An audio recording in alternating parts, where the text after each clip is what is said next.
Então você tem que ter indicadores bem desenhados. Quais indicadores vão me dizer se as pessoas realmente estão aprendendo e isso está refletindo na melhoria do desempenho e da produtividade delas? A partir do momento que a RH consegue identificar esses pontos, e não precisam ser muitos, não, 3, 4 indicadores são suficientes, né? A partir do momento que você consegue mostrar o reflexo da capacitação no desempenho, na produtividade, ou seja, na melhoria dos negócios da empresa, já fica mais fácil justificar o investimento.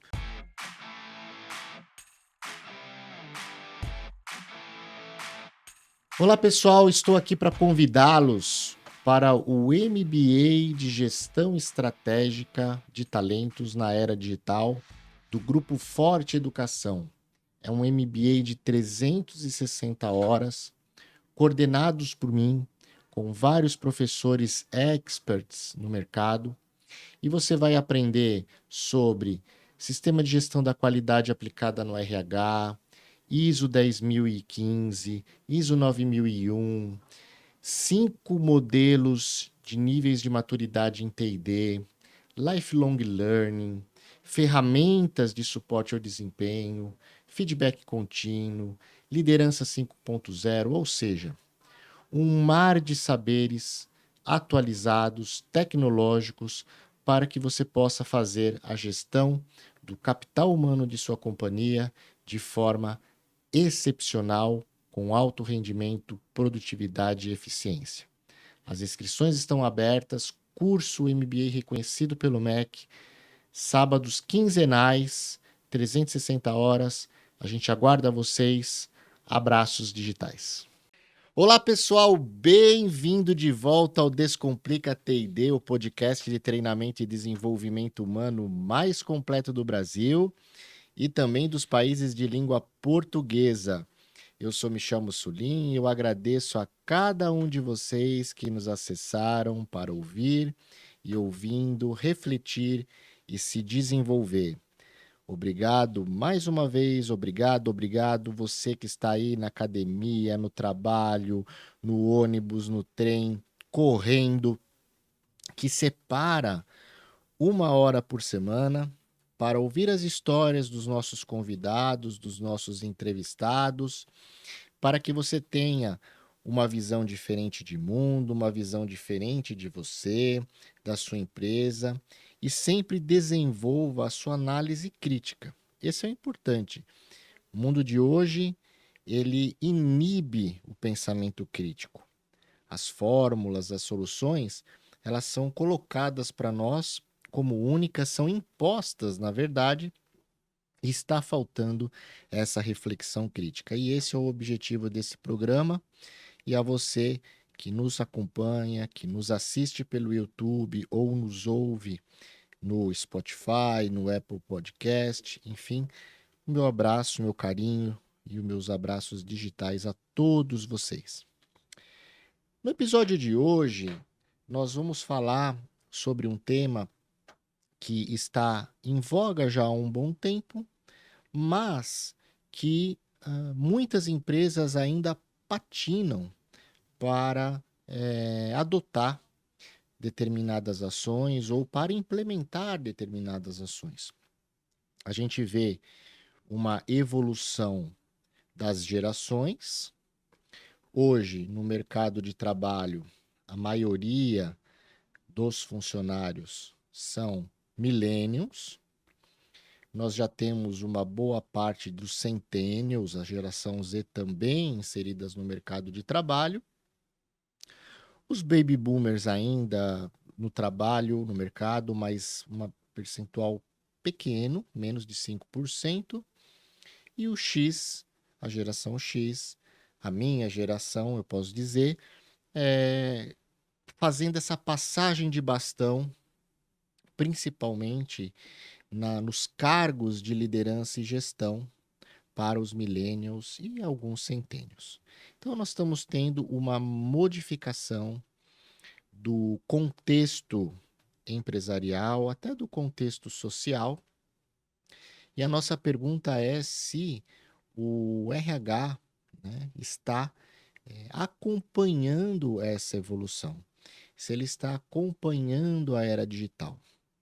Então, hoje nós vamos falar sobre como fazer uma gestão estratégica de recursos humanos na era digital.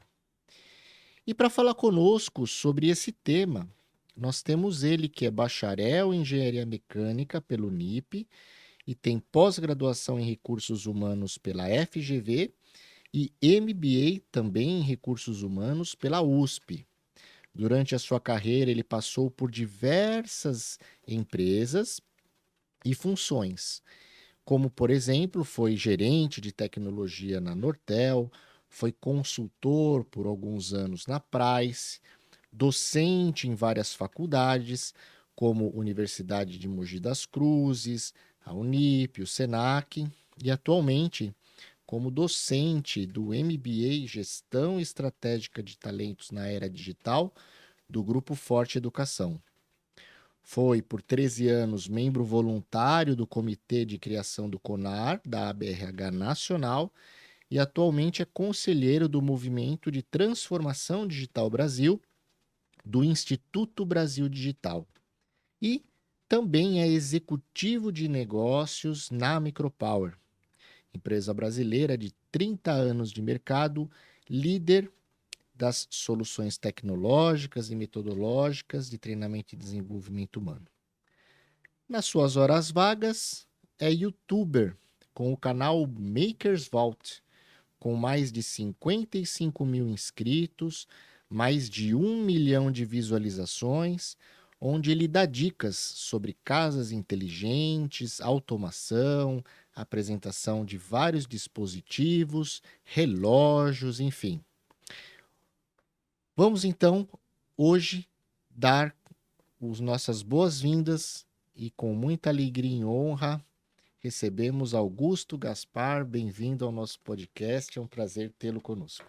Tia, muito obrigado, o prazer é meu estar aqui com você, né, com toda essa sua audiência, todas as pessoas que te acompanham aqui no podcast.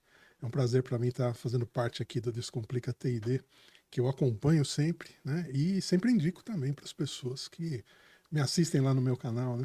Eu faltei aqui falar que você tem pós-graduação em piadas sem graça. Também. Aliás, é uma pós-graduação lato sensu, né? Lato sensu. Reconhecida pelos amigos, né? É. Mas, brincadeiras à parte, né? A gente vai aqui, acho que ter uma conversa bem interessante aí sobre a questão de transformação digital e também como o RH pode se adaptar a isso, né? O que a gente tem visto no mercado.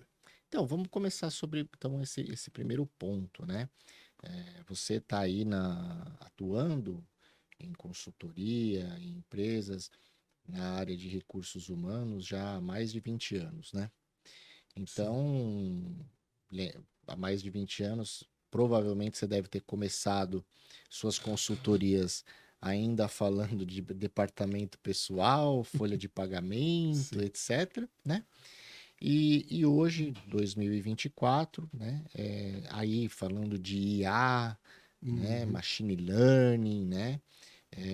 Então, como o RH está ou não está usando esse tipo de tecnologia. Então, conta um pouquinho para nós essa linha do tempo, né?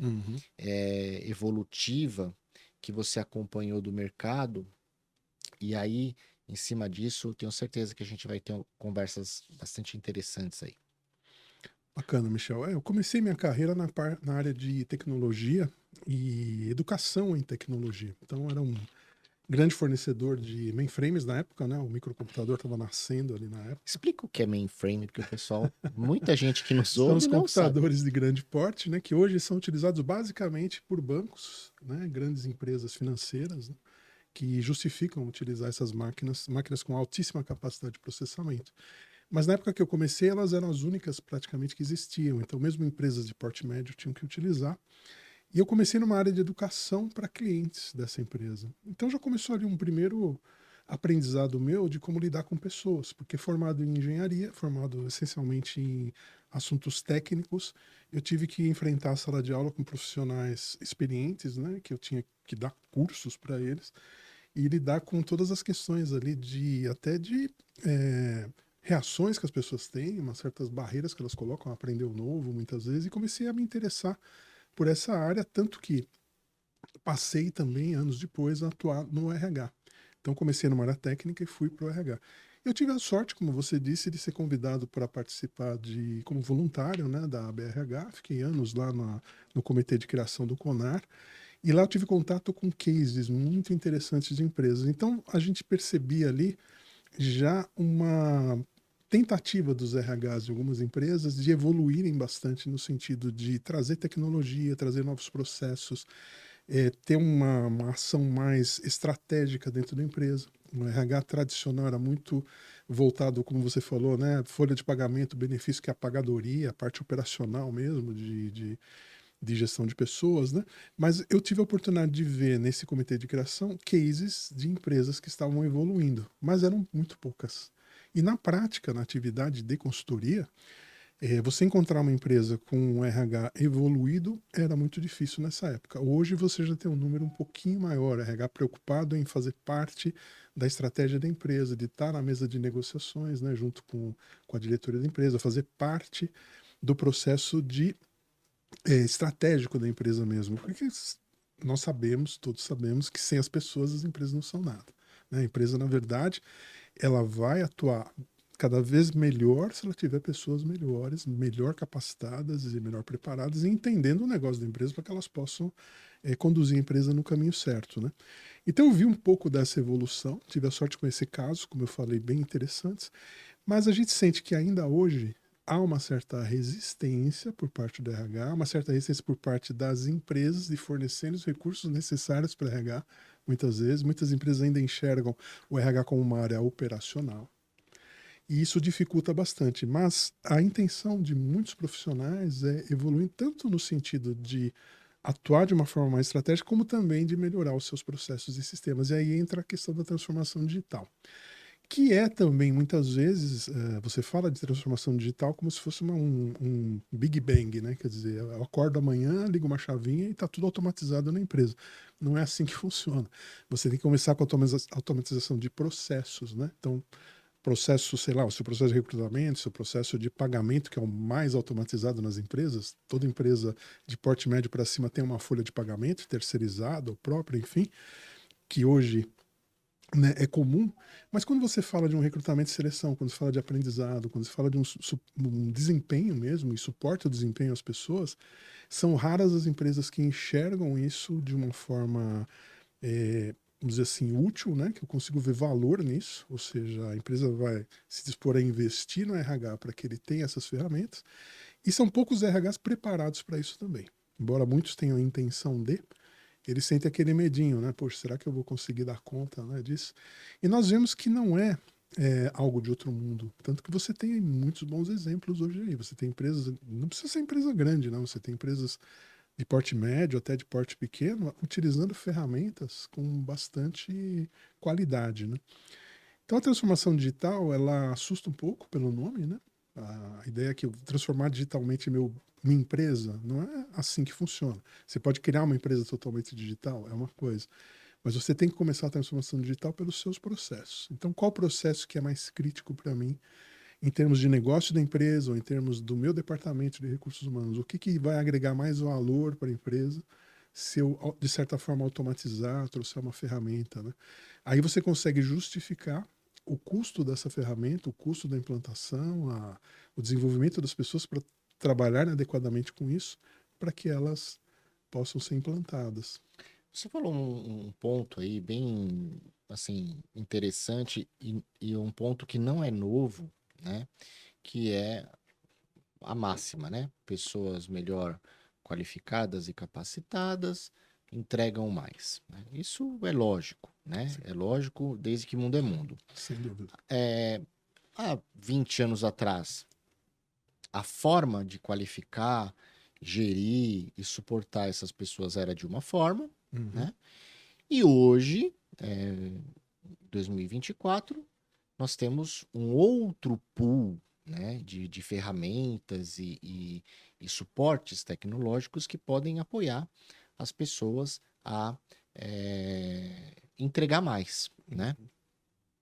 Eu pego sempre dois exemplos, né, para falar sobre isso. Eu lembro que, por exemplo, há 20 anos atrás, eu estava no setor automotivo E quando a gente tinha, né, uma pergunta, uma dúvida sobre um determinado componente, né, do carro, a gente, na verdade, ficava indo atrás do engenheiro mais experiente. Eventualmente, se ele tinha contato com alguém de fora, porque era uma multinacional, era uma ligação, porque não tinha essas ferramentas de, né, web meeting que nós temos hoje. Então, assim, era um processo muito difícil, uma jornada muito difícil na busca do conhecimento. Então, você perdia mesmo muito tempo para encontrar o saber e aprender e aplicar. Hoje em dia, por exemplo, a gente tem não só as ferramentas de web meeting, mas a gente tem ferramentas de suporte ao desempenho, a gente tem acesso aos SMEs de forma rápida, a gente tem N ferramentas, N plataformas que nos colocam as funcionalidades de aprendizado social e on the job de uma maneira instantânea. Então,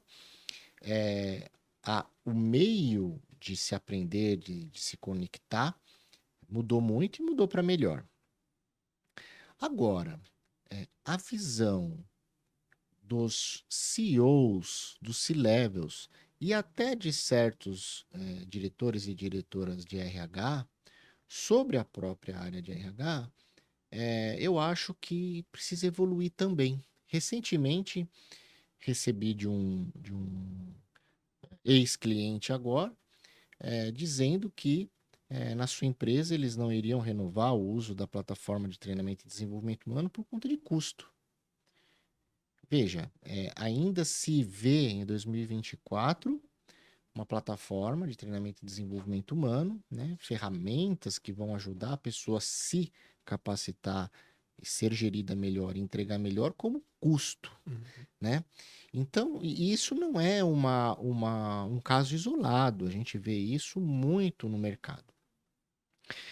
Como que você vê o nível de maturidade, né, do RH hoje, das áreas de treinamento e desenvolvimento humano, no tocante à visão, né, de que plataformas, sistemas automatizados são importantes e são realmente condições sine qua non para que as empresas deles entreguem melhores resultados? Você falou um ponto muito interessante, né? O treinamento visto como custo. Infelizmente, né, em 2024, nós estamos vendo isso ainda. Quando eu comecei, né, não há dúvida nenhuma, né, eu comecei nessa área de treinamento para clientes. Tínhamos um volume enorme de clientes treinando, tínhamos centros de treinamento, um com 14 salas, outro com 10 salas, São Paulo e Rio, nessa empresa que eu trabalhei. Eu cheguei a gerenciar, né, a parte disso. E o que acontecia, né? A empresa vendia aquelas máquinas grandes que eu citei, né, e máquinas muito caras. Então, na venda da máquina, o treinamento era dado já como um pacote para treinar os funcionários. Então, vinha 40 funcionários de uma empresa, 100 funcionários de outra, passavam meses treinando com a gente. No momento em que essas máquinas diminuíram de tamanho, diminuíram de preço, e o treinamento passou a ser cobrado, essas 100 pessoas que vinham se transformaram em 10. Quer dizer, o treinamento começou a ser visto como custo. Então, é culpa até de quem vendia treinamento lá atrás, né? Que o treinamento eu te dou, quer dizer, tirou o Na verdade, valor do estava lá. treinamento. Está Na verdade, embutido, estava embutido mas você ali, tirou o mas valor dele, né? Então, nunca se enxergou o valor do treinamento como deveria. E o que acontece hoje, né? Tem esse resquício aí, né? Dessa mentalidade de que treinamento é só custo. E o que o RH tem que fazer, né? Para conseguir justificar o investimento em capacitação? Primeiro, a capacitação está cada vez mais barata. Você mesmo falou, os sistemas hoje, por exemplo, você coloca ali um curso online, você coloca ali dentro de uma plataforma um sistema de troca de informações, com grupos de discussão, mentoria online, você tem todas essas ferramentas hoje que a pessoa não precisa se deslocar mais, que você pega um mesmo conteúdo e passa para todo mundo da empresa, você não tem que pagar por cabeça. Né? sim. Então, o custo vamos dizer assim, desse envio de conteúdo para as pessoas e desse apoio para que elas aprendam está cada vez mais baixo, se você olhar o custo por cabeça. Né? Agora, como é que o RH consegue justificar? No desempenho das pessoas. E está aí a outra face da história. Quando a gente fala Nós temos até o conceito da universidade corporativa ampliada, que é você olhar a capacitação da pessoa, como isso reflete no desempenho dela. E você medir essas coisas de forma integrada. Sim. Então, quando você consegue mostrar, né, por indicadores, né, que isso é importante. Aliás, é um ponto, né? A transformação digital, para ocorrer, para você ter um sistema te Tem que ter apoiando, você tem que indicadores. poder medir, né, o que você Sim, está fazendo. Se você não, o Peter Drucker já dizia, se você não mede, você não gerencia, você não sim. administra. Então você tem que ter indicadores bem desenhados. Quais indicadores vão me dizer se as pessoas realmente estão aprendendo e isso está refletindo na melhoria do desempenho e da produtividade delas? A partir do momento que a RH consegue identificar esses pontos, e não precisam ser muitos, não, 3, 4 indicadores são suficientes, né? A partir do momento que você consegue mostrar o reflexo da capacitação no desempenho, na produtividade, ou seja, na melhoria dos negócios da empresa, já fica mais fácil justificar o investimento. Uhum. Você começa a falar, bom, eu estou gastando, investindo um determinado valor, mas eu consigo recuperar lá na ponta, né? Seria o retorno desse investimento. Não é direto. O retorno de investimento em treinamento é algo muito polêmico, né? Porque você Sim. fala, investir 100 aqui tem um retorno de 1.000. Tá bom.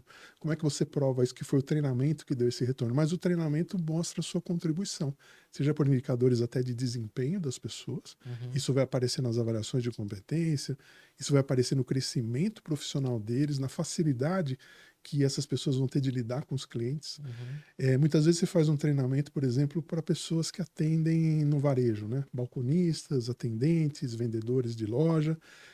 Esse treinamento não visa só melhorar a capacidade de venda dela, mas visa também aspectos comportamentais. Sim. Como é que ela vai lidar com o cliente, um cliente que reclama por alguma razão, como é que ela vai orientar um cliente com dúvida, como é que ela vai lidar com as diversas situações. Isso tudo, no final das contas, né? Ou como diria o americano, no final do dia, vai te trazer, né, uma melhoria na performance daquela pessoa que vai refletir naquele grupo, e você consegue medir isso se você tiver indicadores bem desenhados, se você tiver um processo de gestão de desempenho bem desenhado, se você tiver um processo onde os líderes dão feedback contínuo para as pessoas e você monitora isso por meio até de uma plataforma automatizada, ou seja, você transforma digitalmente esse processo de capacitação, avaliação de desempenho das pessoas e o próprio retorno por feedback e tal. Isso vai permitir que você justifique os investimentos em capacitação. Enquanto isso não for feito, e são poucas empresas que fazem, mas algumas já fazem, fica difícil para o RH justificar. Né? Sim. Então, o que a gente fala aqui, o conselho que a gente dá para os RHs que estão nos assistindo, é procure identificar quais são os pontos críticos do seu negócio onde a capacitação vai fazer diferença. Quais são isso pode ser transformado em indicadores críticos do negócio. E a partir daí, você conseguindo medir isso, você passa a ter maior facilidade aí de utilizar ferramentas, né, e justificar o custo de ferramentas como essa que a gente falou. Eu gosto de pegar esse caso que você comentou e fazer vamos falar, descomplicar o ROI, né? Uhum. Porque existe, sim, um grande paradigma que diz que não há relação entre capacitação e ROI, ou é muito difícil você correlacionar investimento em capacitação e ROI. Isso pode ser verdade se você tomar um caminho. Uhum. E não precisa ser verdade se você tomar outro. Sim. Então, eu quero falar do caminho mais simples. Primeiro ponto, eu gosto de comentar que quando você treina alguém, você espera uma mudança de comportamento. Exato. Uma mudança de comportamento de ser ou uma mudança de comportamento de fazer. Muito bem. Quando você fala na mudança de comportamento de fazer, se você avaliar processos críticos do seu negócio, com certeza sim, você consegue mensurar o ganho. Existe um case muito interessante de uma consultoria canadense que eu vi em um congresso que eu fui nos Estados Unidos, em que eu acho que eu até já falei aqui no podcast, que se falava o seguinte: existia uma empresa em que a liderança dessa empresa gastava X mil horas em reuniões internas. Muito bem. Então, isso é muito fácil. Você tem X mil horas de reuniões internas, você tem o custo da hora da sua liderança, os seus diversos níveis, você tem esse custo Sem dúvida. operacional. E aí, eles quiseram fazer um treinamento de reuniões eficientes.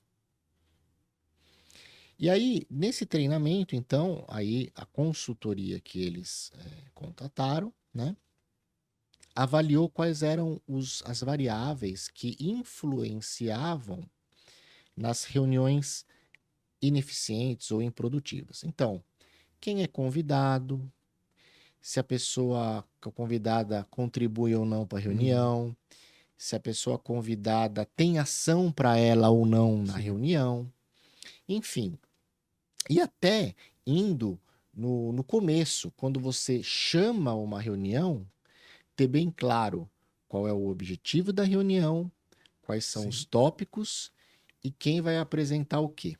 E Uma ao final da agenda, de reunião, preferência, né? é a agenda. E quem vai apresentar o que você espera no final da reunião. Bom, dito isso, eles identificaram essas variáveis, fizeram um treinamento para toda a liderança de como agendar, conduzir, monitorar e melhorar as reuniões internas. Esse treinamento custou X milhões, X mil dólares. E depois que toda a liderança foi treinada, eles avaliaram durante um ano, ou seja, no mesmo período que anteriormente eles mediram, e viram que as reuniões, ou a quantidade de horas dedicadas da liderança nas reuniões, diminuiu X tantos por cento, não vou lembrar os números, e que pagou e sobrou esse investimento e a partir dali é só lucro, né? Porque você pagou o investimento do treinamento, você está economizando no custo operacional. Sim. Então, depende do caminho, sim, é possível uma correlação até direta. Nesse caso é direta. Né? Nesse caso até direta. Né? No ser, também. Porque, por exemplo, se você tem, só que aí parte de uma premissa básica, né?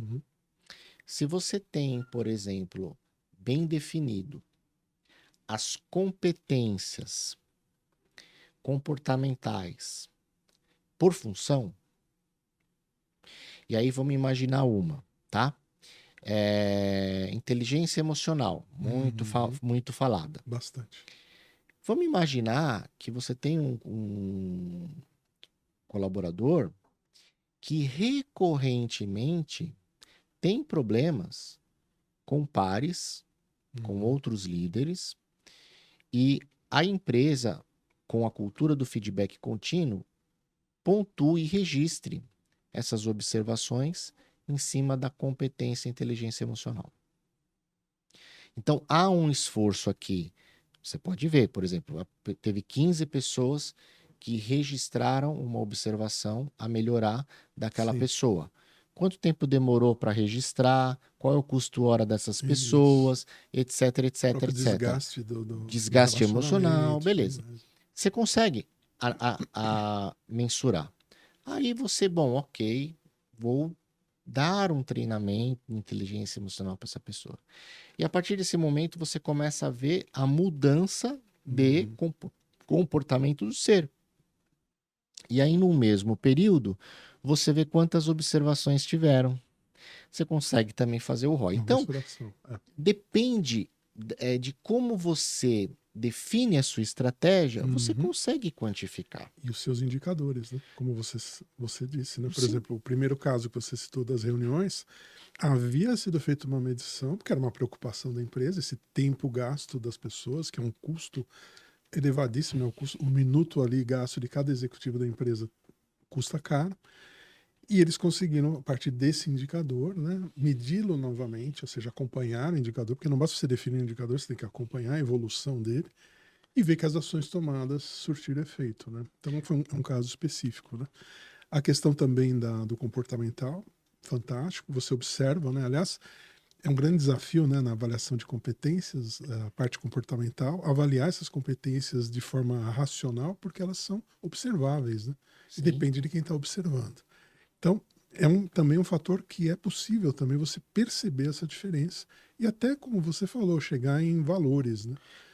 Sim, e aí isso tudo recai, né, no meu ponto de vista, na no nível de preparo e no nível de qualificação do profissional de RH, que tem que ter, eu acho, independente da sua formação, se é psicólogo, se é administrador, se é Exato. engenheiro, se é advogado, não importa.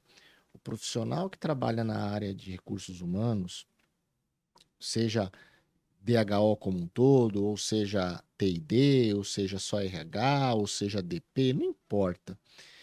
Ele tem que ter uma visão de processo. Sem dúvida. Ele tem que ter uma visão de processo. O Sem dúvida. profissional de RH que não tem visão de processo não consegue fazer essa correlação. E nunca vai ser o famoso que se fala há 30 anos RH estratégica, né? Não, Você, para ter estratégia, você você precisa tem que ter entender visão do de processo, processo. tem que ter uma visão do que você vai melhorar, né, dentro desses processos, dos indicadores que são fundamentais, quais que eu devo usar e como medir, né? E eu acho que o retorno de investimento em treinamento pode ser medido desses exemplos que você falou, algumas situações com maior dificuldade, outras com uma correlação mais direta, mas é importantíssimo se chegar nisso, né? Quer dizer, o que, que eu consigo mostrar para a empresa, né, para os próprios colaboradores, inclusive, que está surtindo efeito, né? Exatamente. A própria pessoa tem que ver reflexo disso na carreira dela, no desempenho Exatamente. dela. E aí, só voltando no caso daquele exemplo das reuniões, né? Uhum. Um outro ponto importante nessa análise é a seguinte: é como você, entre aspas, vende, fecha aspas, para o colaborador Uhum. que o treinamento que ele vai passar é importante. Sem dúvida. Então, por exemplo, nesse caso, o que que acontecia com a liderança? Existia uma reclamação, então isso tudo faz parte de um processo de anamnese, né? Que eles Importantíssimo. reclamavam que ficavam muito tempo em reunião, aí eles tinham que sair muito tarde do trabalho, porque ao ficar muito tempo em reunião, depois eles tinham as tarefas deles para Uhum. entregar e tinham que estender o horário. Bom, como que a companhia vendeu para esses líderes a importância de se fazer o treinamento de reuniões eficientes e para que eles tivessem o maior cuidado em aprender o máximo possível?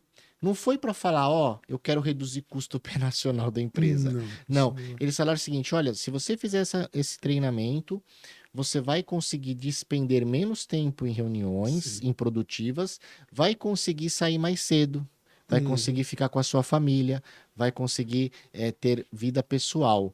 Bom, todos os executivos foram para esse treinamento querendo aprender para aplicar e ter esse ganho. Claro. Então, um dos grandes pontos também que eu vejo muito no mercado as empresas errarem é quando falam, poxa, eu lancei um treinamento, não teve o engajamento necessário, né? Uhum. Eu lancei um treinamento e tive que ficar puxando todo mundo para fazer. Exato. Não, por quê? Você não passou para aquele nicho de colaboradores o que que eles vão ganhar.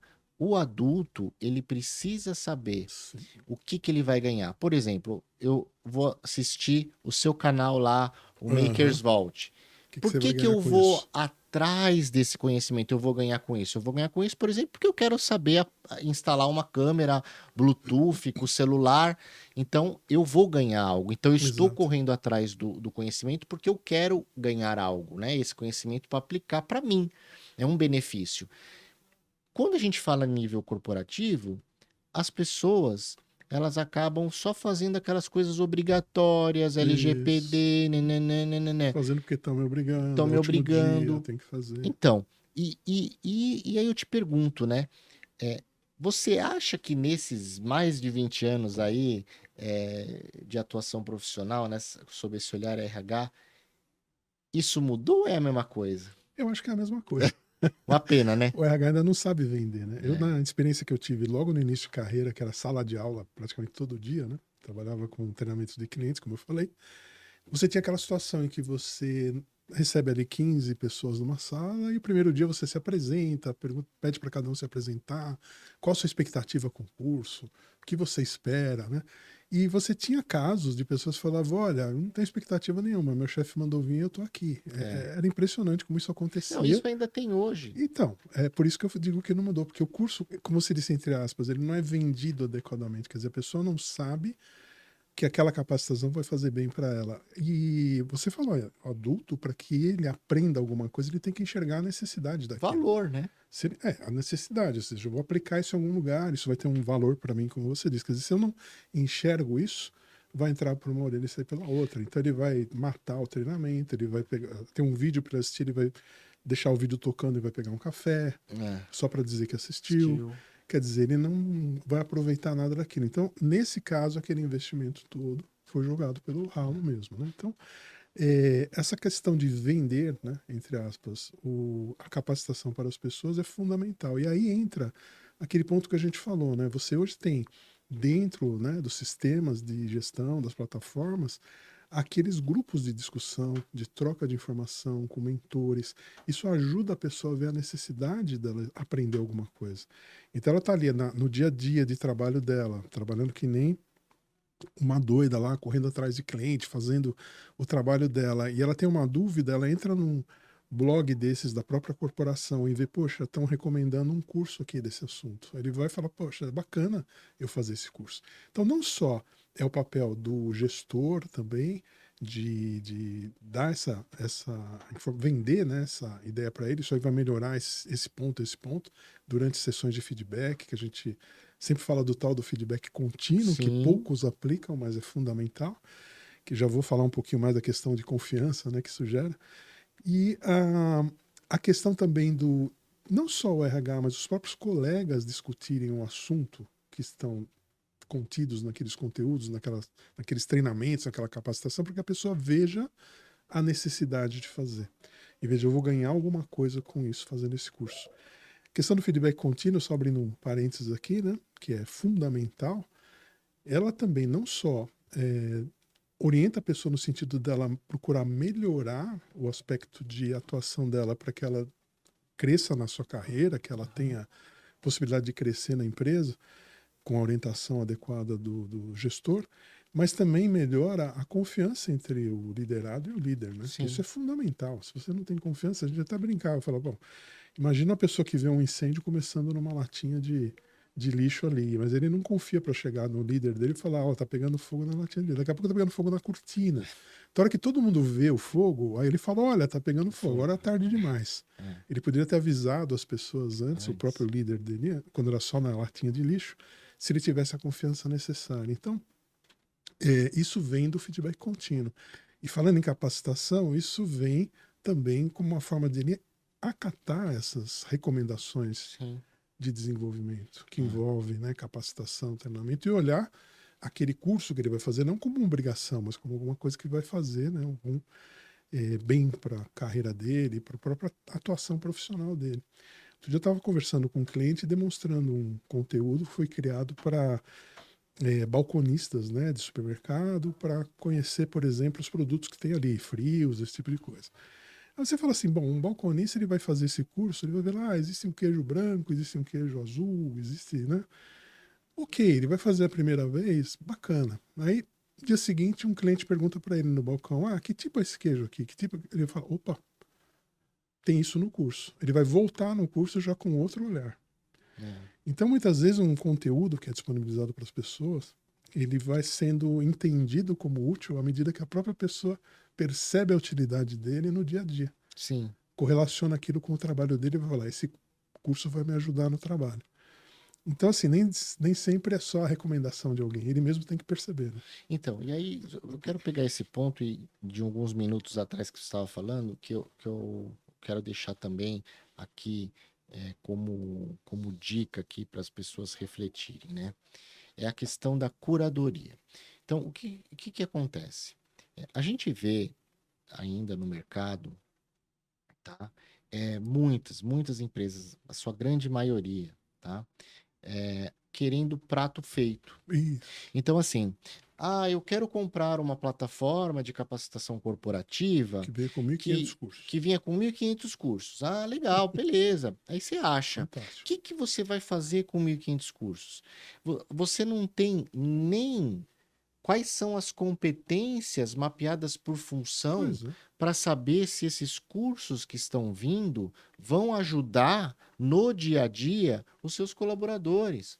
Então, assim, tá faltando hoje muito senso crítico, análise Sem dúvida nenhuma. crítica dos profissionais dessas áreas, né? Para saber, bom, tá bom, eu venho com 1.500 cursos, eu vou fazer com o quê? Né? Segundo ponto, né? Então, você não só tem que ter mapeado as competências por função, Exato. né? Mas também mapeado de forma objetiva. Porque quando você fala, principalmente de soft skills, Uhum. né? Como você falou, é difícil dar uma nota. Sim, é difícil dar uma nota se você não tem uma especificação. Exato. Agora, se você coloca, né, por exemplo, e aí pode ser de diversas formas, mas de um nível simples, de 1 a 5, o que é um nível 1 de inteligência emocional, Exatamente. o que é um nível 2 de inteligência emocional, até o nível Comportamentos 5, que a pessoa vai demonstrar em cada um desses níveis. Aí é fácil você fazer o assessment, né? E é fácil você identificar o gap. E é fácil você criar um PDI. Só que tudo isso dá sim um trabalho intelectual, né, grande, mas que se a empresa quer seriedade, e aí aqui é binário. Se a empresa não tem isso, desculpe, não é séria na gestão de pessoas. Porque você não avalia de forma objetiva e de forma qualitativa o seu colaborador. E aí você vai inventar, no final, no processo de AD, uma calibração para fazer ajuste fino. Muitas vezes forçada. Muitas vezes forçada. Isso não só demonstra uma imaturidade de gestão organizacional, mas também ela acaba com o engajamento dos líderes sérios.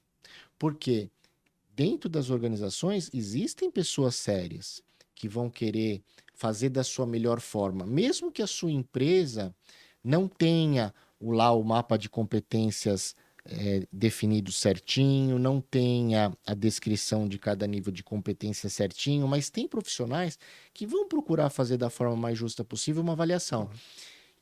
E aí vai ter outros que vão fazer por fazer, porque sabe que no final tem uma calibração lá que ele nem faz parte. Então, quando você coloca, por exemplo, esse tipo de etapa dentro da sua avaliação de processo de avaliação de desempenho, não só você demonstra uma imaturidade da sua organização, mas você acaba desengajando os líderes sérios. Sim. Porque o cara faz o trabalho sério o ano inteiro, melhor do que ele pôde, e se muda tudo a nota no final. Porque ela é alterada sem critério nenhum, né? Que os critérios que ele utilizou, que ele procurou utilizar, é fundamental realmente. Um bom mapa de competências, ele tem que ter essas características, ele tem que ter principalmente, né, falando das comportamentais, das soft skills, né, ele tem que ter níveis de proficiência requeridos. O melhor modelo que tem é um chamado modelo evolutivo, onde você tem uma escala numérica. Então você tem um nível 0 quando ela não é requerida, e você tem um nível 1 de proficiência com os comportamentos demonstráveis, para que fique exatamente clara a avaliação, e eles são cumulativos, né? Então tem os comportamentos do nível 1.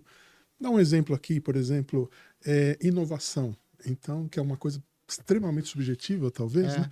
Mas qual o comportamento de um primeiro nível de inovação? A pessoa que tem ideias, que ela demonstra novas formas de fazer as coisas, que ela coloca, puxa, isso aqui não poderia ser feito de uma forma diferente? Que ela indaga, né? Porque ela indaga. Exato. Ela não propõe uma solução, ela Esse já indaga. seria um segundo nível, propor a solução. E aí vai. Segundo nível. E aí eu falo o seguinte... Até criar, né? Até o último nível, que é a pessoa que apresenta já um prato pronto. Feito. Né? E se a gente pensar numa estrutura organizacional, você pode exigir o nível 0 de alguns cargos para sei lá, um analista júnior nível 1, para um analista pleno Para um nível diretor de 2, e pesquisa para e um diretor desenvolvimento, nível 5. 5. Exatamente. Então você consegue ter bem mapeado, e quando o avaliador olhar e falar, puxa, essa pessoa realmente demonstra essas competências, então ela está nesse nível. Não, ela está aqui ainda. Ele consegue fazer esse trabalho bonitinho. Agora, nada adianta você ter isso se no final você tem uma diretriz que, infelizmente, muitas corporações grandes têm, que é o ranqueamento forçado. Que vai chegar lá e Então, falar, eu tenho que ter 10% top e tenho que ter 10% que eu vou ter um plano engana, né? É um engana que eu de gosto. vou falar recuperação de 3 meses, senão a pessoa é desligada. Se você é obrigado ao final do processo, né, dividir as pessoas dentro desse ranking, muito do que se faz seriamente cai por água abaixo e desengaja os líderes sérios, né? Aqueles que tiveram o trabalho de estudar o mapa, de olhar um a um dos seus subordinados ali, fazer bonitinho, ele vai ser desengajado. Vai falar, por que eu fiz tudo isso e agora eu vou... Eu lembro quando eu estava no setor automotivo, e aí na empresa que eu trabalhava, eu fui designado para implementar uma metodologia de desenvolvimento de produto, né, chamado Design for Six Sigma. E no Design for Six Sigma, na verdade, você faz o desenvolvimento do produto, já visando uma robustez e o que se chama de uma insensibilidade às fontes de variação de performance. Então você já desenha ele para o Six Sigma, né? Só que aqui o Six Sigma é de performance, então se mede de falhas, não da produção. Mas que você pode também, durante o desenvolvimento de produto, focar a variabilidade produtiva, que é o Six Sigma tradicional. E existiam 3 níveis: Green Belt, Black Belt e Master Black Belt. Para você chegar a Master Black Belt, você, lógico, tinha que ser Green Belt, Black Belt, mas assim, o Master Black Belt, ele formava Black Belts. Então, além de ter dezenas de projetos concluídos, eram dezenas de projetos concluídos, ele tinha que ter toda uma qualificação de capacitação em ministrar os treinamentos, que se chamava líder de projeto, treinamento de líder de projeto, que eram as pessoas que iam ser futuros Green Belts. Esses caras tinham que dar vários treinamentos desse, porque ele tinha que ter master na metodologia. E como no Brasil, na nossa região, América do Sul, não tinha nenhum, você era acompanhado por um Master Black Belt dos Estados Unidos. E lá no headquarter dessa empresa, existia uma galeria da fama. Você entrava no centro de engenharia e tinha lá Hall of Fame, Design for Six Sigma, Master Black Belts e os nomes, porque eram muito poucos. Porque o processo, a jornada era longa e era séria. A pessoa tem que se dedicar mesmo. Tem que se dedicar mesmo. E além de tudo isso que eu falei, no final, você tinha como uma defesa de banca. Então você tinha que ir lá no conselho dos guardiões do processo de Design for Six Sigma lá dos Estados Unidos, e você fazia como uma defesa de tese, né? Apresentava tudo que você realizou, tal, e aí você passava por sabatina. Então, só para você ter uma ideia, eu fui, né, o primeiro Master Black Belt da região, e nessa sabatina, eu me lembro, foi em 2008, foram quase 3 horas. Foi praticamente um mestrado ali, porque eu fiz toda uma apresentação e depois eu passei por uma sabatina.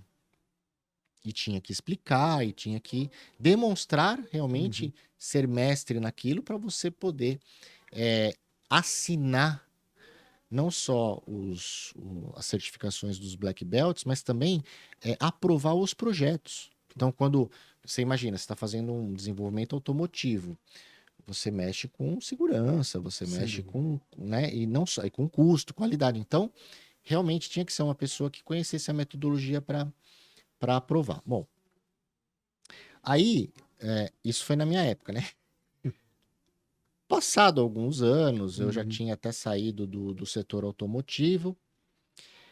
essa pessoa que foi o meu coaching internacional, que viajou comigo o mundo, África do Sul, Alemanha, vários países pra gente. Eu dava o curso com ele e, na verdade, ele ia me avaliando. Uhum. Acabou ficando um amigo pessoal meu, o Paul.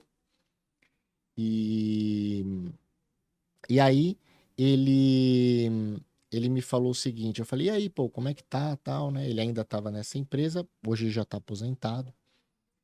E aí ele falou exatamente o que você falou, teve um target, né? De ter X pessoas como Master Black Belt no Sim. Brasil e os Estados Unidos saiu dando certificação. Nenhum desses Master Black Belt, ele falou, ele era uma pessoa bem assim, Uhum. que acreditava no processo, ele falou, eu não assinei nenhum. Mas ele falou, lá nos Estados Unidos, vários certificados foram emitidos por outros Master Black Belts para o Brasil, com pessoas que não fizeram essa jornada. Nunca deram um curso de treinamento de Project Leader e eram Master Black Belts, mas por conta da política. Tinha que ter Processo. um certo número de pessoas. E isso, quis contar esse causo para Aham. falar de que as empresas definem objetivos, muitas vezes políticos, e não que Exatamente. realmente mudem, façam diferença na vida das pessoas, no seu desenvolvimento e nos resultados, né? E essa decisão política ao longo do tempo vai trazer resultados indesejáveis, porque essas pessoas Indesejáveis. mal preparadas vão trabalhar em processos que não vão ficar tão bem feitos, né? A gente já sabe o resultado disso. E aí a E, empresa daqui a alguns anos vai olhar e fala, pô, mas estão fazendo só bobagem. Por pois é, quê? Porque ele não preparou as pessoas como deveria lá atrás. Tem até a velha piadinha, né, que fala assim, eu vou preparar uma pessoa para depois, né, vou investir no treinamento de uma pessoa para depois ela sair da empresa, né? Daí se diz, é mais caro você manter a pessoa não treinada do que perder uma treinada, né? é. Então veja o custo, né, de você ter uma pessoa que não está bem preparada para sua empresa. Então é mais ou menos isso, você forçar tanto num sentido como no outro, ou seja, tanto no sentido de promoção, que a gente viu isso, Sim, é lamentável na educação básica, que você ter a promoção automática de ano, né? Não né? ter prova, não ter nada, quer dizer, a pessoa chega lá no último ano lá de um ciclo sem saber escrever, sem saber somar 2 mais 2. É a mesma coisa que acontece nas empresas com esse tipo de política, né? Quer dizer, você trabalha a capacitação para que você tenha resultados interessantes depois, né? E o pior, se a pessoa é promovida nesse esquema político, ela sai da empresa e vai para outra, é uma bomba pronta já, É né? uma bomba pronta. É. E aí você sabe o que aconteceu? Essa empresa, ela era um centro, né? Ela tinha no Brasil um centro de engenharia global, Uhum. ou seja, ela podia desenvolver e validar carros para o mundo inteiro, para essa marca, e hoje não é. Não Hoje, consegue mais, hoje, perdeu, né? hoje não é, perdeu, né? E todos esses Master Black Belt também perderam emprego. Então, assim, é uma coisa que não é sustentável, né? Agora, Exato. e aí esse gancho me faz lembrar do seguinte: a área de treinamento que me coloca como objetivo estratégico a conclusão de Do curso. 100% do plano de treinamento. É um Gente, isso indicador, é um indicador que não indica ele é um nada. indicador auxiliar, vamos dizer É, assim. Quero mostrar num slide na reunião de final do ano. mas o que que aquilo Demos mudou, né? 1 milhão de horas de Isso, tá, treinamento mas durante os últimos 10 anos. Para e quê? Isso não garante qualidade. É o que você falou de muitas empresas hoje, infelizmente, procurarem a quantidade de cursos sem procurar a qualidade. Mais vale você fazer um desenho das competências críticas da organização, aquilo que eu preciso desenvolver para que o meu negócio ande para frente, e não precisa ser né? muita coisa, né? Exato. Faz. E aí você faz 10 cursos sob medida para aquilo, ou procurar no mercado que sejam cursos prontos, mas que atendam aquelas competências críticas para o negócio, do que você comprar um catálogo de 1.500 cursos e deixar solto, olha pessoal, nós temos 1.500 cursos para todo mundo fazer. Também é de novo para colocar um slide para mostrar na reunião de final de ano da empresa, ou seja, não é algo que vai dar resultado, né? Você pode ter a sorte dentro desses 1.500, É, ter alguma coisa boa, mas as pessoas pode. vão achar, falta a curadoria. Exatamente. Falta alguém olhar e falar, bom, para esse cargo, para essa competência Eu crítica recomendo que é isso. é recomendada essa trilha, esses Ah, cursos mas aí ele quer a inteligência artificial. inteligência artificial. Não vai conseguir Que, fazer, que, é, que infelizmente. você, que é o gênio da lâmpada, que É, você liga aí ali sim. uma plataforma e fala: Olha, Augusto, tem esse curso que você A inteligência gosta. artificial ela vai te ajudar no sentido de que a gente já vê isso há muitos anos, né, na Amazon e outras lojas aí, que falou o seguinte: ó, as pessoas que compraram esse livro Também compraram também isso. compraram esse. Daí ela te indica algo correlacionado pelo que ela observa. A inteligência artificial vai fazer isso com o curso. Ela vai olhar e falar: bom, tem cursos desse mesmo tema, tem cursos que as mesmas É, pessoas só que eles fizeram. só oferecem curso de compliance, então, ó, tem, É, tem mais esse de tem mais compliance que esse, saiu. igualzinho, né? Muitas É. vezes, né? Então, ela não vai chegar e olhar para a tua carreira e falar, não, você, a perspectiva Ah, que mas você é o que eles tem querem, é Augusto. avançar em tal sentido. A inteligência artificial, ainda, o gênio da lâmpada talvez É, faça. o gênio da lei, então. É isso que o pessoal quer, não. Quer o sistema que faça o trabalho deles. E quer Exato. continuar tendo emprego. Não vai ter, né? Se a É inteligência complicado.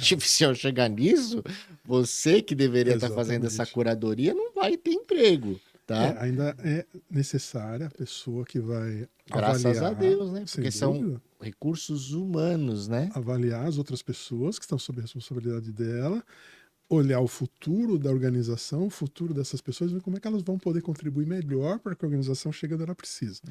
O dia que Exatamente. a inteligência artificial fizer isso, não vai precisar mais de Dessas nós, né? pessoas, né? Então, Essas assim, pessoas. gente, né? Lógico, a inteligência artificial, Sem dúvida. ela é sim uma realidade. Porém, primeiro, né, a gente tem que entender que a gente usa a inteligência artificial de uma maneira inteligente. Então, eu vou dar um Isso. exemplo, que inclusive eu tive esse caso essa semana. Você imagina um doutor de uma universidade que, além das aulas dele, etc e tal, ele precisa participar de bancas. Uhum. E cada tese, Sim. 300, 200 São páginas. horas e horas de leitura, né? Então, muitas vezes ele não vai ter tempo de ler com a profundidade desejada a Uhum. tese para participar de uma forma com qualidade de uma banca. Então, eu estava conversando com alguns doutores e eles disseram o seguinte, que eles usam, né, as ferramentas de inteligência artificial já pagas e tudo mais, aonde eles jogam o texto lá Uhum.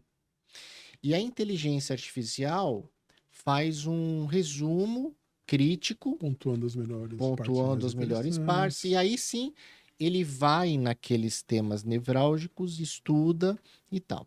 Então você vê, está ajudando na produtividade Na dele, orientar aquilo que ele precisa né? ver dentro daquele documento de 300 Isso. páginas, né? Mas ele, como especialista, olha aquele resultado da inteligência artificial e também vê se faz sentido. Mas Sim. já ajuda, já salva algumas horas de trabalho Eu dele. vi uma reportagem recente aí também sobre inteligência artificial na área médica, que Sim, analisa diagnósticos, analisa exames de imagem sim, e ajuda o profissional a identificar pontos críticos ali. sim, Então, isso reduz o tempo de análise do profissional sim, e chegou-se à conclusão, né, por pesquisas também, indicadores corretos, que o profissional trabalhando sozinho tem um determinado índice de acerto, vamos dizer, em determinados diagnósticos. A inteligência artificial trabalhando sozinha tem um outro percentual, mas quando os dois trabalham juntos, é o juntos, mais alto alto nível. nível. Porque a inteligência artificial faz essa primeira Sim. limpeza, vamos dizer assim, É. dos dados, né, e traz para ele o que é relevante. Aí ele vai olhar e tomar a decisão em cima E até daquilo. em massa de dados, né? Então, por exemplo, você Exato, imagina exato. se você tem um database global de dados, então a inteligência artificial rapidamente avalia todos os casos no mundo que Isso, tiveram esses sintomas e já sugere, ó, pode ser isso, isso, isso. E exato. aí você tem o lado humano que avalia a anamnese da pessoa, a Uhum. histórica da pessoa, Sim, etc. E aí ambiente, tudo e outros junta os detalhes, né? dois para dar o melhor solução. Eu acho que a inteligência artificial é muito útil nessas situações. Agora, na decisão final de questões como a gente está levantando aqui de carreira, Hum, evolução, avaliação de competência, ainda não é. Pode ajudar muito, pode ajudar muito, mas mas não é não ainda. é. Então, gente, assim, você aí que está nos ouvindo, que é líder, que é da área de recursos humanos, de treinamento e desenvolvimento humano, fiquem aí essas dicas para vocês, né? Se qualifiquem melhor para vocês entenderem sobre processos organizacionais, saber ler processo, saber analisar processo, saber o que é um indicador SMART, saber quantificar Exato. um indicador SMART.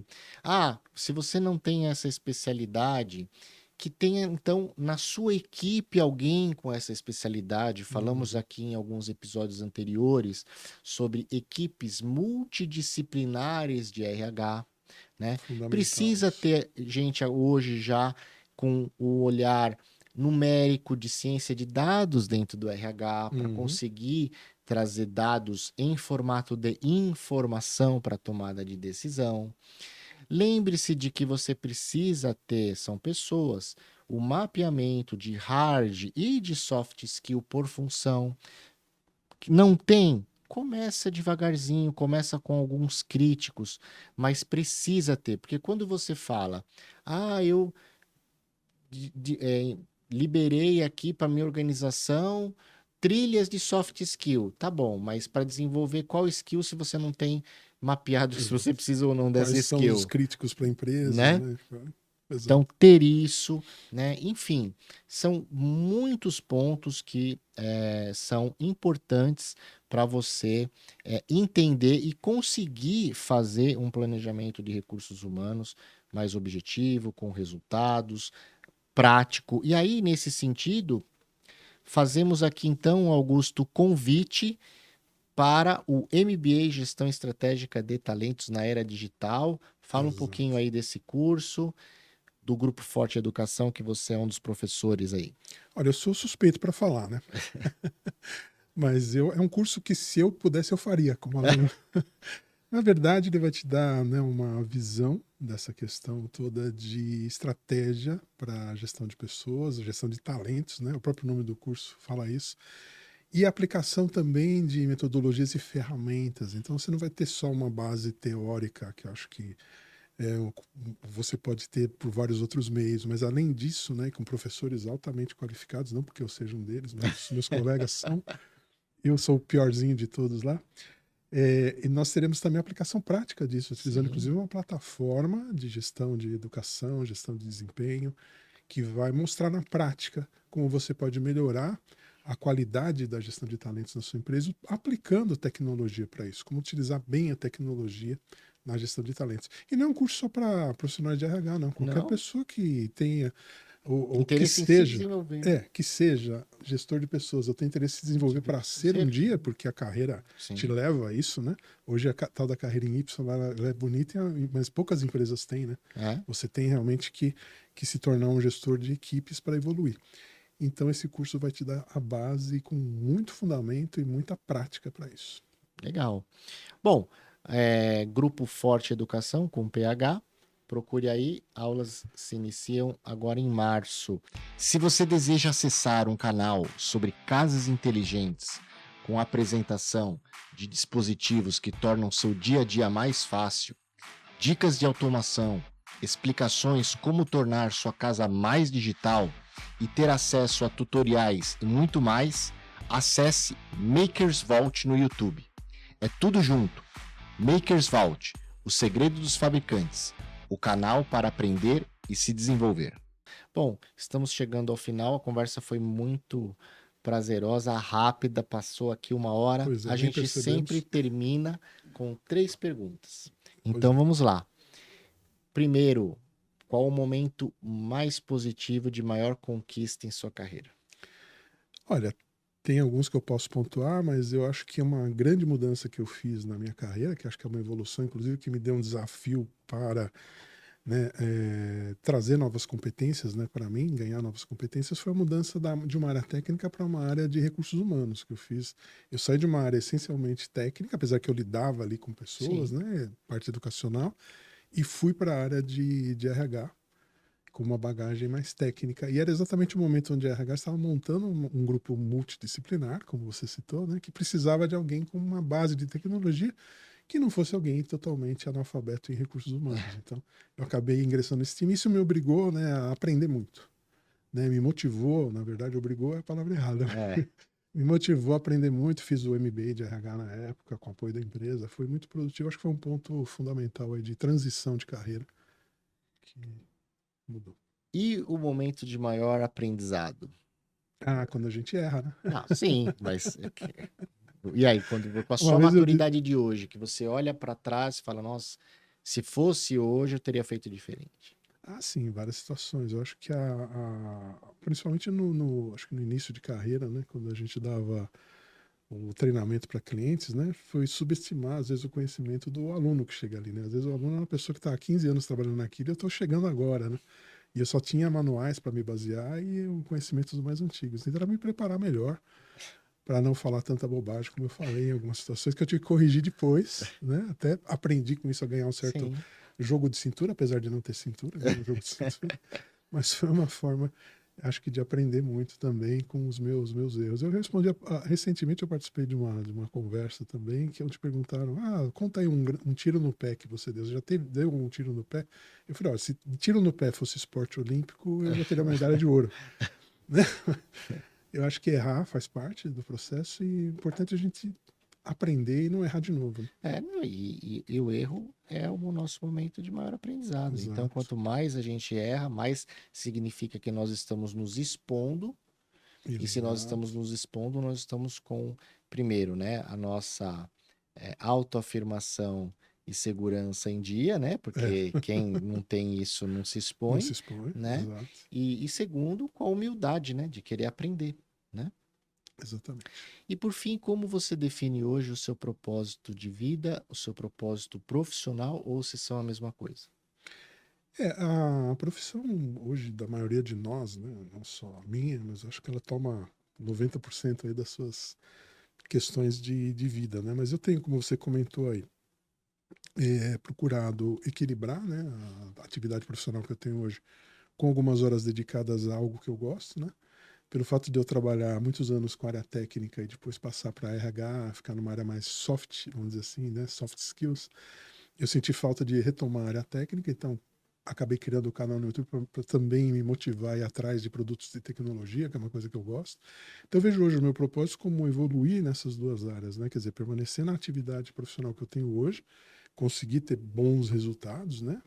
Apesar de todas as dificuldades que a gente encontra, que fazem parte do dia a dia, e também evoluir paralelamente, né, com esse meu desenvolvimento pessoal nessa área, nessa retomada da área tecnológica, né, que eu acho que é bem interessante para mim também, me traz uma satisfação muito grande. E que, acompanhando aí o seu canal, eu vejo que você consegue conciliar, né, muito bem o conhecimento técnico com essa capacidade de ensinar do lado de RH, né, visto os comentários aí que a gente vê muitos comentários de extremamente didático, aprende Sim, muito, etc e tal. Então, tem isso, por tem isso que isso. é um sucesso aí o seu canal. Eu fico contente de poder ajudar algumas pessoas que até colocam depoimentos lá, olha, eu trabalho, né, como eletricista, alguma coisa assim, aprendi com você, graças ao que eu vi no seu canal, estou vendendo um novo serviço. E Então quando que isso eu me vou deixa ganhar feliz, né? aquele pad verdezinho, cheio de fio que parece lá no seu canal que você grava as coisas lá? Aquele Aquilo é padzinho lá eu achei aquilo é bonito, hein? muita gente pergunta, né? Ele é uma base de corte que chama para quem faz artesanato, quem corta tecido, né? E eu achei interessante que, na verdade, eu me inspirei num outro canal do YouTube que eu acompanhava antes de fazer o meu, que ele usava isso sempre como base. Eu falei, vou procurar um negócio desse. Aí achei. E é bem interessante. É, Além de proteger a mesa, né, ele dá um fundo. não, bonitinho. Bom, Augusto, obrigado pela participação, obrigado por ter vindo aqui conversar com a Eu que gente. Eu tenho agradeço. certeza que hoje o episódio tem muitos insights para vocês aí e espero que a gente se veja mais uma vez aqui no episódio, porque no dia a dia a gente se vê já, É, mas não tem como fugir um não do tem outro. como fugir. Mas aqui no episódio a gente vai ter mais conversas aí. Obrigado. Eu que agradeço pela oportunidade. Espero ter contribuído aí com as pessoas que vão nos assistir. E fico à disposição para voltar quando tiver um tema aí que você acredite que eu sou útil, possa Não, ajudar. sempre. Estaremos à disposição. Muito obrigado. E a vocês também o meu muito obrigado por ouvirem o podcast Descomplica TD, o canal que colabora na sua evolução pessoal e profissional e também com o aumento dos níveis de maturidade organizacional em treinamento e desenvolvimento humano. Deixe aí o seu review, como sempre a gente responde a cada um de vocês. Até o próximo episódio. Liguem o sininho. Fiquem com Deus. Abraços digitais.